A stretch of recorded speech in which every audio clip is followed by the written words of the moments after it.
నీ క్షమాపణ, నువ్వు వచ్చినటువంటి పనిని ఎంత అద్భుతంగా నాయన అల్లు పెరగక చేసావు తండ్రి. అయ్యా, నీవు తప్ప మాకు మాదిరి ఎవరున్నారయ్యా ఈ లోకంలో? నీకన్నా మాదిరి ఎవరున్నారయ్యా మాకు?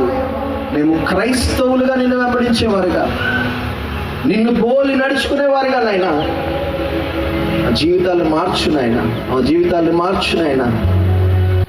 మమ్మల్ని నీలా మార్చడం కోసం మా స్థానంలోనికి నీవు వచ్చావు కదయ్యా, నువ్వు నిలిచావు కదయ్యా, నువ్వు భరించావు కదయ్యా, నువ్వు వహించావు కదయ్యా, నువ్వు సహించావు కదయ్యా, నువ్వు ప్రాణం ఇచ్చావు కదయ్యా.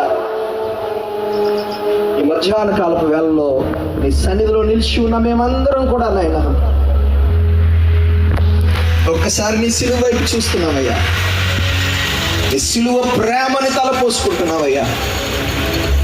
యేసయ్యా, నువ్వు నన్ను ఇంతగా ప్రేమించావు, నువ్వు మమ్మల్ని ఇంతగా ప్రేమించావు. మేము నిన్ను తిరిగి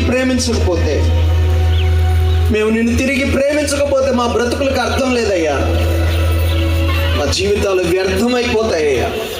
పేతురుని మీరు అడిగారు కదయ్యా, పేతురు నువ్వు నన్ను ప్రేమిస్తున్నావా అని. అవును తండ్రి, ఈ దినం మమ్మల్ని మేము ప్రశ్నించుకుంటున్నామయ్యా. నిన్ను ప్రేమించాలయ్యా. ధనం కంటే ఎక్కువగా ప్రేమించాలి, మనుషుల కంటే ఎక్కువగా ప్రేమించాలి, వస్తువుల కంటే ఎక్కువగా ప్రేమించాలి. ఈ లోకంలో ఉన్న సర్వము కంటే ఎక్కువగా నిన్ను ప్రేమించేటువంటి ప్రేమను మాలో మీరు కుమ్మరించండి అయ్యా. అటువంటి ప్రేమను మా అందరికీ దయచేయండి అయ్యా.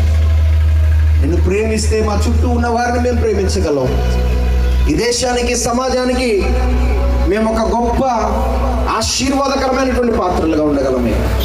అటు రీతిలో నాయన రేమా రివైవల్ సంఘంలో ఉన్న ప్రతి బిడ్డని నాయన మీరు దీవించండి, ఆశీర్వదించండి. ఈరోజు నీ పరిచర్యలో పాల్గొన్నటువంటి ప్రతి బిడ్డని నాయన 7 మాటల ధ్యానంలో ఇక్కడ నిలవబడి మాట్లాడినటువంటి ప్రతి బిడ్డకి ఇంకా మీ జ్ఞానం ఇవ్వండి, ఇంకా మీ వాక్యంలో శ్రేష్టమైనటువంటి విషయాలు వారికి బయలుపరచండి. మీ పరిచర్యలో బలమైనటువంటి సాధనాలుగా మీరు వారిని వాడుకోనండి అయ్యా, వాడుకోనండి ప్రభా. మీ కృప చూపించండి అయ్యా.